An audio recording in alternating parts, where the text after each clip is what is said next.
Guys দেখতে পাচ্ছ এখন বাজে 1:30। এখানে সবাই স্লিপিং ব্যাগে ঘুমাচ্ছে, দেখতে পাচ্ছ? এটা হচ্ছে স্লিপিং ব্যাগ। এই যে স্লিপিং ব্যাগ, সোজা শুয়োপোকার মতো ঘুম। এই যে রনি দেখো স্লিপিং ব্যাগে শুয়োপোকার মতো ঘুমাচ্ছে। ওই দেখো রনিকে দেখো, দেখতে পাচ্ছ? ও লাভলি। ব্যাপারটা কি বলতো গাইস, এখানে এত ঠান্ডা না, থাকা যাচ্ছে না। মারাত্মক ঠান্ডা, মারাত্মক। অলরেডি 3-4টে লেয়ার পরে আছি, তারপরে এই ভেতরে টেন্টের ভেতরে ঠান্ডা লাগছে। এখন আবার বেরোবো, আমাদের আজকে সাবমিট আছে, ঠিক আছে? দেখো গাইস, ঠান্ডা অ্যাডভেঞ্চার করার একটা আলাদা মজা আছে। মজাটা খালি অনুভব করো, তারপর তোমরা যেদিন করবে সেদিন বুঝবে যে এই মজার জিনিসটা কি। বিপ্লবকে দেখো, প্রোটেকশন, সব রকম প্রোটেকশন দিয়ে এগুলো এখন ঘুমাচ্ছে। আর তার পাশে তুতুর ওকে কিস করছে। Oh what a romance, what a beautiful movement for your life journey. তোমরা খুব ভালো করে জীবন কাটা। গাইস দেখতে পাচ্ছ ঠান্ডা থাকতে পারছ না। বিপ্লব বলছে হাত মরে গেছে। ও বাবা, এখানে সবাই খুবই ঠান্ডা লেগেছে। তুতুনকে দেখো কি দেখো, পায়খানা করা বিশাল। এখানে কেদারকান্তি থেকে আমি পিক সাবমিট করে নেবো, কিন্তু পায়খানা করা তার থেকে টাফ। পায়খানা করা টাফ। কতবার হাগলি বলো তুই?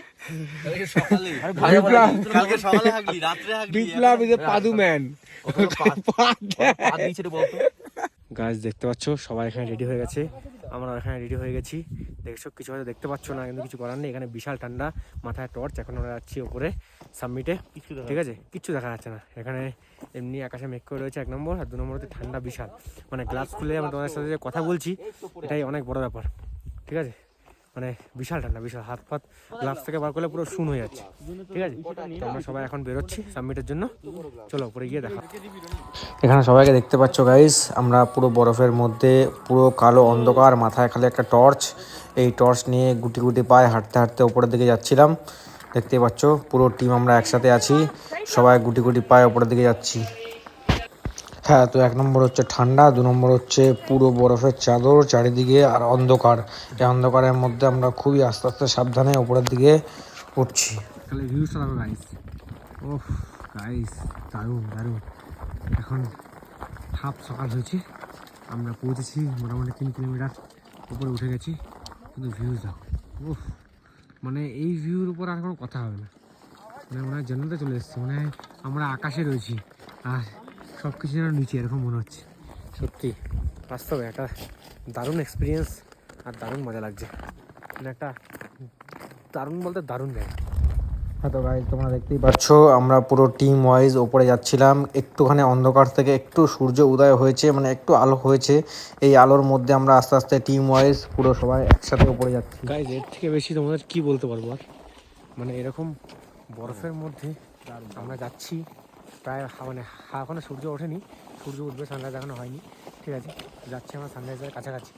তো ভাবো তোমাদেরকে আর কি বলবো, মানে এরকম একটা এই চাদরের মধ্যে, মানে বরফের চাদরের মধ্যে আমরা এরকম হেঁটে হেঁটে যাচ্ছি। মানে সত্যি একটা আলাদা অনুভূতি, আলাদা মজা। দেখতেই পাচ্ছ ভাই, ওহ বিউটিফুল।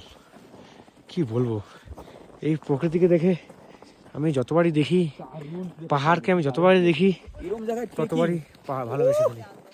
এইটা হচ্ছে কথা, যতবারই আমি পাহাড়কে দেখি ভালোবেসে ফেলি এই কারণের জন্যই।